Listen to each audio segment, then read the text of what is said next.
बोलो वृंदावन बिहारी लाल की जय। जय जय श्री राधे श्याम। जय जय श्री राधे श्याम। बोलो स्वामी राम सुखदास जी महाराज की जय। 7वां अध्याय 8वां श्लोक। यद्यपि कारण की अपेक्षा कार्य में विशेष गुण होता है, पर स्वतंत्र सत्ता कारण की होती है।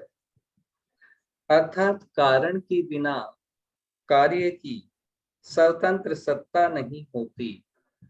जैसे मिट्टी, घड़ा और कुम्हार में मिट्टी कारण है, घड़ा कार्य है।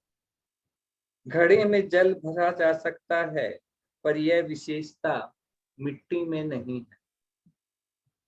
परंतु मिट्टी के बिना घड़े की स्वतंत्र सत्ता नहीं, कि मिट्टी नहीं होगी तो घड़ा कैसे बनेगा। और मिट्टी में जल नहीं भरा जा सकता, घड़े में जल भरा जा सकता। तात्पर्य है कि कारण ही कार्य रूप में परिणित होता है। कारण जो है वो मिट्टी है, वही कार्य के रूप में परिवर्तित हो गई है। घड़े की रचना, कर्ता, कारण और कार्य तीनों एक नहीं होते। जब घड़े की रचना होती है तो इसमें 3 होते हैं, कर्ता, कारण और कार्य। कारण मिट्टी है, कार्य घड़ा है, कि तो एक सत्ता होती है मिट्टी की और घड़े की, क्योंकि दोनों ही अपरा प्रकृति है, दोनों में ही जड़ पदार्थ है।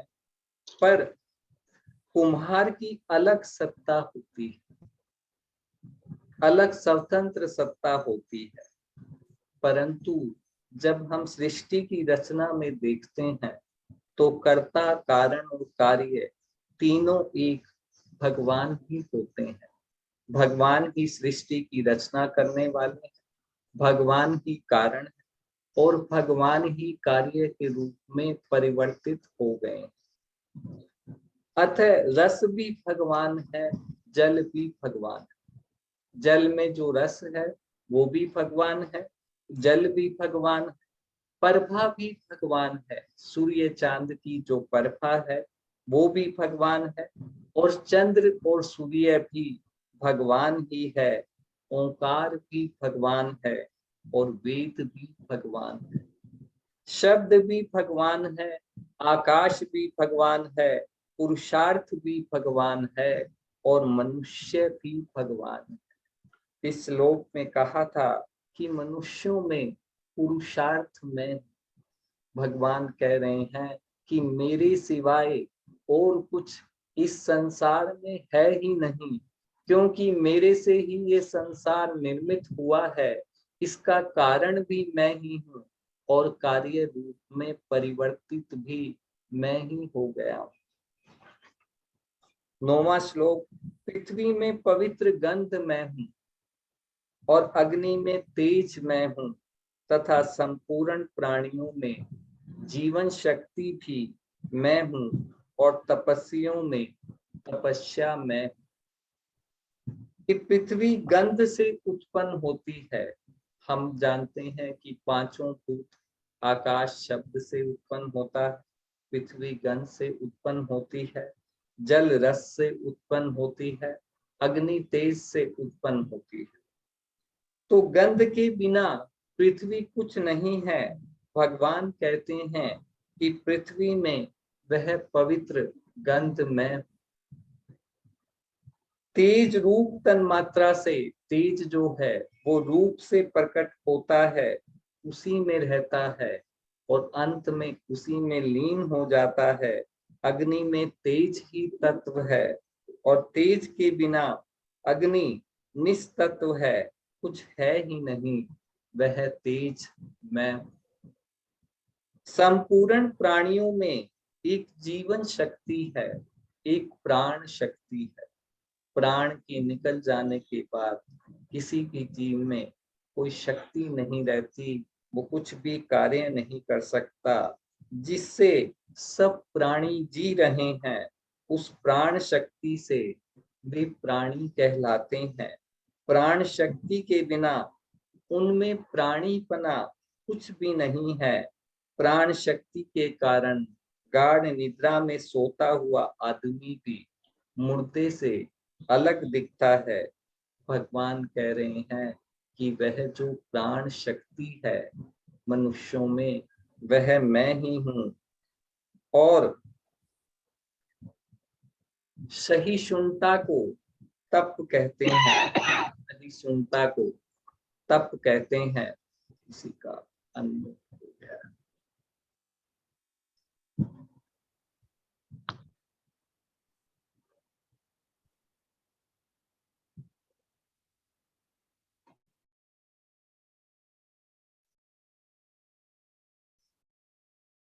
परंतु वास्तव में परमात्म तत्व प्राप्ति के लिए कितने ही कष्ट आए, कितनी ही मुसीबतें आए, उनमें निर्विकार रहना ही असली तप है।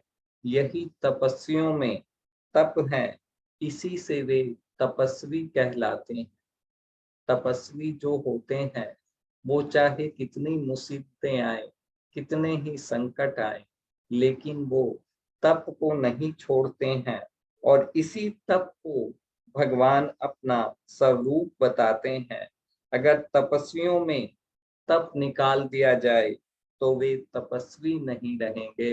भगवान कहते हैं कि तपस्वियों में तप के रूप में मैं हूँ। सृष्टि की रचना में भगवान ही करता है, कारण है, और भगवान ही कार्य है। कर्ता कारण और कार्य भगवान ही है। अतः गंध, पृथ्वी, तेज, अग्नि, जीवन शक्ति और प्राणी, तपस्या और तपस्वी, वे सब के सब कारण तथा कार्य एक भगवान ही है।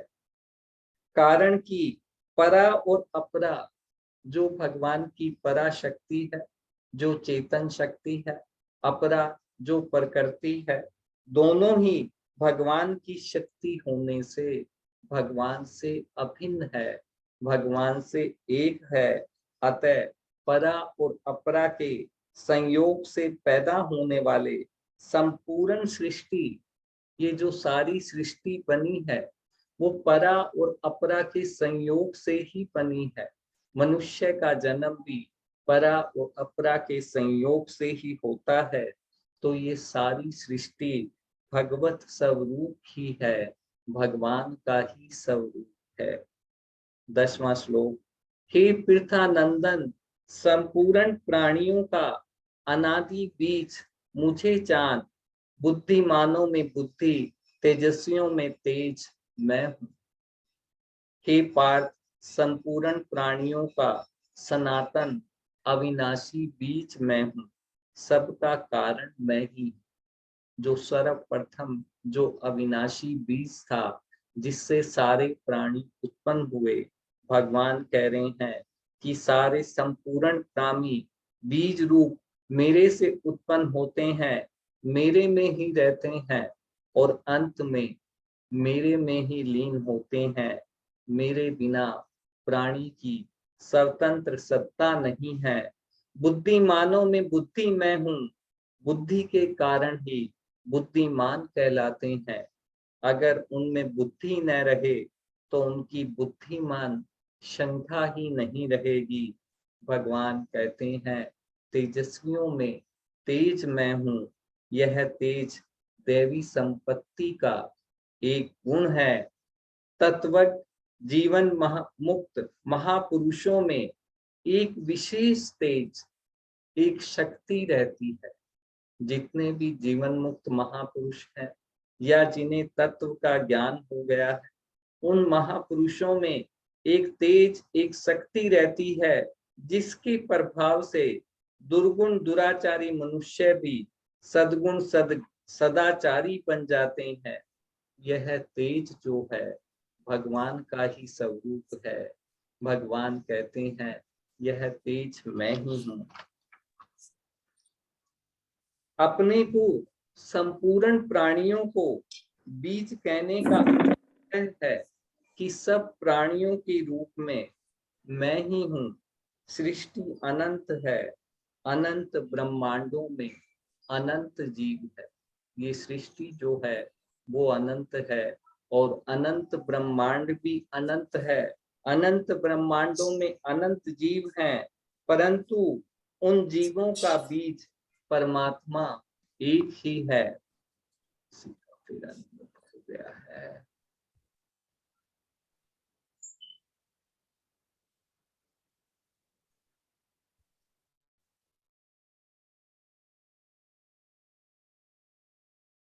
अनंत सृष्टि पैदा होने पर भी उस बीज में कोई फर्क नहीं करता, क्योंकि वह अव्यय है, उसका नाश नहीं हो सकता। उसी अनेक बीज से ही, उसी एक ही बीज से अनेक प्रकार की सृष्टि उत्पन्न होती है। सृष्टि की एक एक वस्तु में अनेक भेद है। सृष्टि में अनेक रचनाएं हैं, अनेक जीव हैं। विभिन्न देशों में मनुष्यों की अनेक जातियां हैं। उनमें भी इतना भेद है कि दो मनुष्य के अंगूठों की रेखाएं भी परस्पर नहीं मिलती। इस प्रकार सृष्टि में एक समान दिखने वाली दो चीजें भी वास्तव में समान नहीं होती।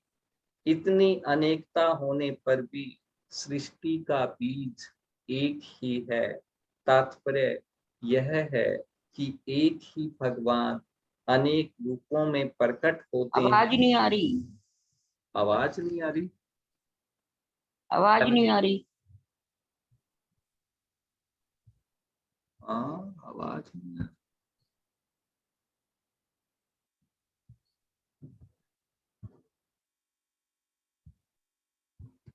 हेलो। हाँ अब आ रही है। अच्छा,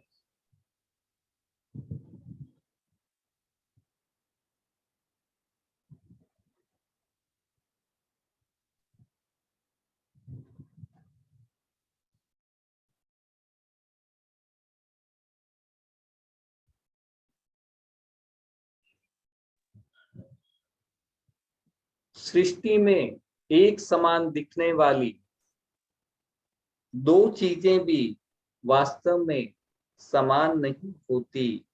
इतनी अनेकता होने पर भी सृष्टि का बीज एक ही है। तात्पर्य है कि भगवान ही अनेक रूपों में प्रकट होते हैं और अनेक रूपों में प्रकट होने पर भी एक ही रहते हैं। 11वां श्लोक। हे फिर भरतवासी, नहीं आ रही आवाज। किसी को नहीं सुनाई दे रहा भाई? हेलो सुमन जी, आपका या तो कोई अनम्यूट हो गया है क्या? उसको आप म्यूट। मुझे तो अब आ सुनाई दे रही है, रही है बराबर। अब आ रही है आवाज। अच्छा, नहीं, मुझे तो बराबर सुनाई दे रही है। आपका म्यूट अब करने से पता नहीं क्यों आपको सुनाई क्यों नहीं दे रहा। म्यूट मैं ऑल कर रहा हूँ तो आपको सुनाई आ नहीं रही है, हमें भी। अब तो आवाज आ रही है। दे। अच्छा, चलो ठीक है।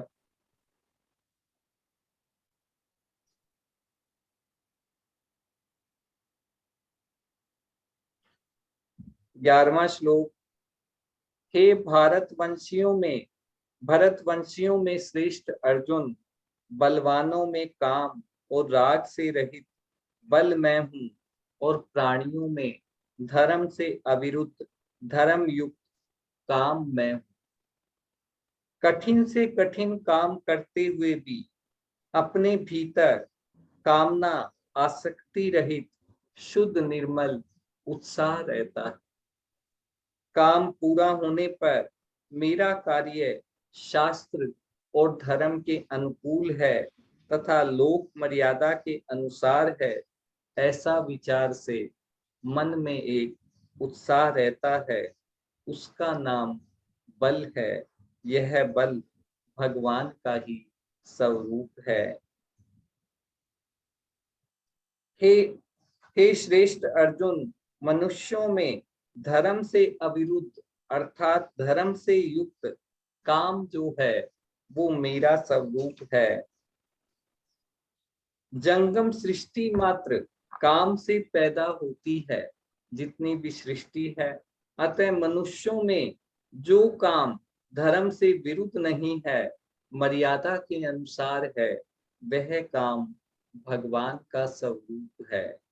अतः जैसे धर्म युक्त काम भगवान का स्वरूप है, ऐसे ही धर्म विरुद्ध काम भी भगवान से अलग नहीं है। जो धर्म विरुद्ध काम का आचरण करते हैं, उसको नरक रूप में भगवान मिलते हैं, क्योंकि नरक भी भगवान की है। परंतु गीता का उद्देश्य मनुष्यों को नरकों में अथवा जन्म मरण में भेजना नहीं है, बल्कि उनका कल्याण करना है। उद्देश्य सदा कल्याण का, आनंद का ही होता है, दुख का नहीं। भगवान बड़े विस्तार से, स्वामी जी ने बड़े विस्तार से समझाया है कि सृष्टि में भगवान की सिवाय और कुछ है ही नहीं, कि यदि हम धर्म के विरुद्ध काम करते हैं तो वो भी, उसका भी जो हमें परिणाम मिलता है वो नरक रूप में, वो भी भगवान ही है, क्योंकि भगवान की सिवाय सृष्टि में कुछ है ही नहीं। हमें प्राप्ति तो जैसा हम कर्म करेंगे वैसी ही होगी, लेकिन जो कुछ भी है परमात्मा से अलग कुछ भी नहीं है। 12वां श्लोक। जितने भी सात्विक भाव हैं, सत्व रज और तम, तीन जो भाव होते हैं, जितने भी राजस तथा तामस भाव हैं, वे सब मुझसे ही होते हैं, ऐसा उनको समझो। परंतु मैं उनमें और वे मुझ में नहीं है।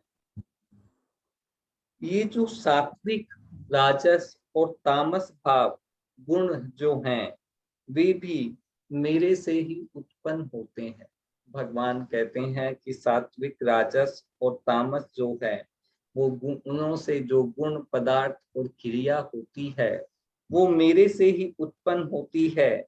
सृष्टि मात्र में जो कुछ हो रहा है, मूल में सबका आश्रय, आधार और प्रकाशक भगवान ही है। अर्थात सब भगवान से ही सत्ता, स्फूर्ति पाते हैं। सात्विक, राजस, तामस भाव भगवान से ही होते हैं, इसलिए इनमें जो कुछ विलक्षणता दिखती है, सात्विक जो मनुष्य होता है वो विलक्षण दिखता है, तामसी जो होता है वो अलग दिखता है, राजसी मनुष्यों को हम देखते ही पहचान जाते हैं कि ये राजसी है। तो वह सब भगवान ही है, उनमें जो अलग विशेषता दिखाई देती है। अतः मनुष्य की दृष्टि भगवान की तरफ ही जानी चाहिए, सात्विक आदि भावों की तरफ नहीं।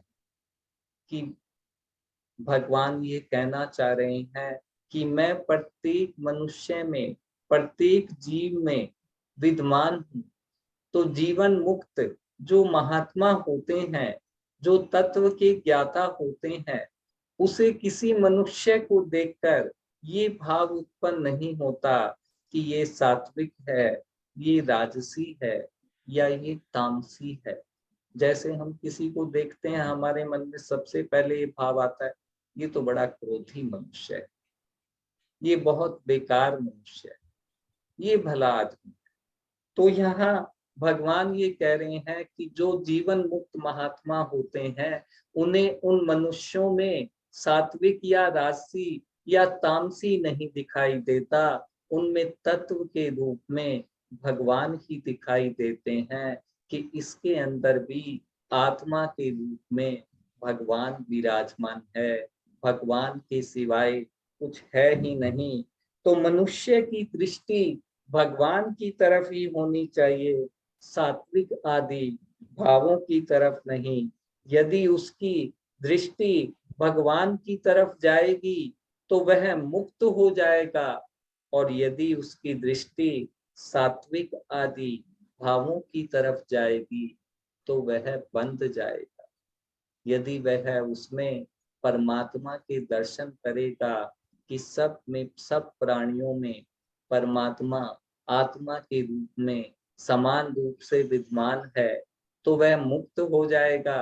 और यदि देखते ही ये धारणा बनाएगा ये क्रोधी मनुष्य है, ये कामी मनुष्य है, ये भला आदमी है, ये बुरा आदमी है, तो वह उसके गुणों से बंध जाएगा।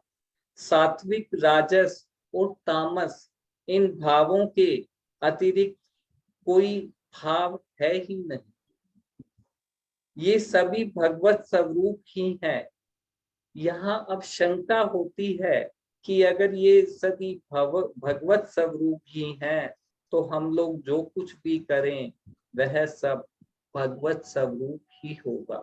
कि जब सब कुछ भगवान ही है, तो हम जो कुछ भी करेंगे वह भी तो भगवान का ही कार्य होगा, भगवत स्वरूप ही होगा। फिर ऐसा करना चाहिए और ऐसा नहीं करना चाहिए, यह विधि निषेध कहाँ से रहा? फिर यह विधि निषेध किस लिए? इसका समाधान यह है कि मनुष्य सुख चाहता है, दुख नहीं चाहता। प्रत्येक मनुष्य की सबसे बड़ी कामना यही है कि मुझे सुख की प्राप्ति हो, मुझे अनुकूल परिस्थिति की प्राप्ति हो, मुझे दुख की प्राप्ति न हो। अनुकूल परिस्थिति विहित कर्मों का फल है और प्रतिकूल परिस्थिति निषिद्ध कर्मों का फल है। कि अनुकूल परिस्थिति जो प्राप्त होती है वो यदि हम शास्त्रों में जैसे कर्म कहे गए हैं, शास्त्र विहित कर्म करने का फल अनुकूल परिस्थिति है। और शास्त्रों में जिन कर्मों को करने के लिए मना किया गया है, जिनका निषेध किया गया है, उनका फल प्रतिकूल परिस्थिति है। इसलिए कहा जाता है कि विहित कर्म करो। विहित कर्म जिनमें शास्त्रों में करने के लिए कहा गया है वह करो, निषिद्ध कर्म मत करो। अगर निषिद्ध को भगवत स्वरूप मानकर करोगे तो भगवान दुखों और नरकों के रूप में प्रकट होंगे। है तो सब कुछ भगवान का ही स्वरूप, लेकिन यदि हम निषिद्ध कर्म करेंगे तो हमें नरक रूपी भगवान की प्राप्ति होगी। और जो अशुभ कर्मों की उपासना करते हैं उसके सामने भगवान अशुभ रूप से प्रकट होते हैं, क्योंकि दुख और नरक भी तो भगवान का ही स्वरूप है।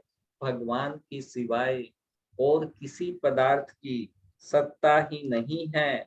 मैं उनमें नहीं हूँ, वे मेरे में नहीं है। भगवान ने श्लोक में कहा है कि मैं उन भावों में नहीं हूँ, वे मेरे में नहीं है। तात्पर्य कि उन गुणों की मेरे सिवाय कोई स्वतंत्र सत्ता नहीं है। अर्थात मैं ही हूँ, मैं हूँ, मेरे सिवाय और कुछ है ही नहीं। वे सात्विक, राजस, तामस जितने भी प्राकृत पदार्थ हैं, सारे जो पदार्थ हैं वो तीन गुणों में विभक्त हो जाते हैं, एक सात्विक, एक राजसी और एक तामसी। वे सब के सब उत्पन्न और नष्ट होते हैं, परंतु मैं उत्पन्न भी नहीं होता और नष्ट भी नहीं होता। भगवान कह रहे हैं कि ये तीनों जो भाव हैं, इन तीनों भावों से सारे पदार्थ उत्पन्न होते रहते हैं, नष्ट होते रहते हैं, परंतु मैं ना तो उत्पन्न होता हूँ, मैं नष्ट होता हूँ। अगर मैं उनमें होता तो उनका नाश होने पर मेरा भी नाश हो जाता, परंतु मेरा कभी नाश नहीं होता, इसलिए मैं उनमें नहीं हूँ। अगर वे मेरे में होते तो मैं जैसा अविनाशी हूँ वैसे वे भी अविनाशी होते। अगर यदि मैं उनमें होता तो उनके नाश होने पर मेरा नाश हो जाता, और अगर यदि वे मेरे में होते तो मैं जैसा अविनाशी हूँ वे भी अविनाशी होते। परंतु वे नष्ट होते हैं और मैं रहता हूँ, इसलिए वे मेरे में नहीं है, मैं उनमें नहीं हूँ। जैसे बादल आकाश से ही उत्पन्न होते हैं, आकाश में ही रहते हैं और आकाश में ही लीन हो जाते हैं, परंतु आकाश ज्यों का त्यों निर्विकार रहता है। बादल उत्पन्न होते हैं तो आकाश में कोई फर्क नहीं पड़ता, न आकाश में बादल रहते हैं न बादल में आकाश रहता है।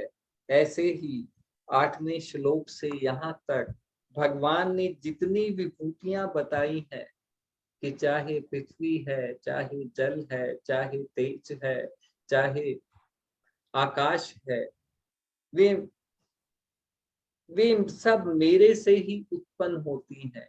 कि पांचों भूत और मन, बुद्धि, अहंकार, ये 8 प्रकार की अपरा प्रकृति मेरे से ही उत्पन्न होती है, मेरे में ही रहती है और मेरे में ही लीन हो जाती है, मेरे सिवाय। परंतु वे मेरे में नहीं है, मैं उनमें नहीं।